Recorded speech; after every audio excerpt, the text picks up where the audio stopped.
ఇప్పుడు రాహుల్ గాంధీ 2 సార్లు దగ్గర కూర్చొని దమ్ము లేదని కనుగొన్నాడు, డిస్కవర్ చేశాను. నేను మోడీ గారితో పక్కన ఒక్కసారి కూడా కూర్చోలేదు.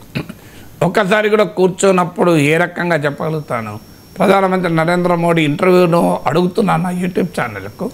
నిజంగానే ఆ ఇంటర్వ్యూ కనుక నాకు అనుమతి వస్తే 1 గంట సేపు పక్కన కూర్చుంటాను కనుక మోడీ దమ్ము ఏంటో నాకు అర్థమవుతుంది, రాహుల్ గాంధీకి అర్థం కాని దమ్ము నాకు అర్థమవుతుంది.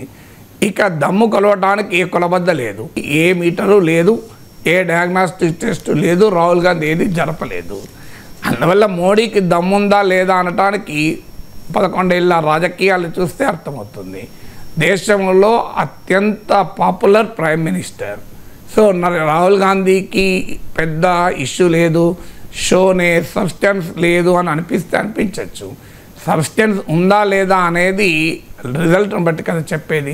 వీడికి ఎంత తెలివి లేదు, వాడికి పెద్దగా తెలివి లేదమ్మా, వాడు అసలు బుర్రే లేదు, కానీ వాడికి మార్కులు ఎందుకు వస్తున్నాయని దానికి ఎవడేం చేస్తాడు?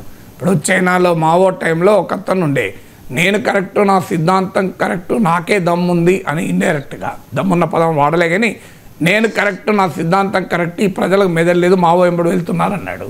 రాహుల్ గాంధీ వాదన కూడా అలాగే ఉంది. నేను కరెక్టు, నా గొప్పతనం కరెక్టు, నాకే దమ్మున్నది, మోడీకి ఏం దమ్ము లేదు, మోడీకి ఎంత లోపల హాలో అంటారు. కానీ ప్రజలు మోడీని ఎన్నుకుంటారు కదా, రాహుల్ గాంధీ ఎన్నుకుంటలేరు కదా. సో ప్రజాస్వామ్యంలో ప్రజలే దమ్మున్న నేతను డిసైడ్ చేస్తారు. సో ఎవరు సెల్ఫ్ క్లెయిమ్స్ నాకు దమ్ము ఎక్కువ ఉంది, నీకు దమ్ము ఎక్కువ ఉంది అంటే కాదు కదా.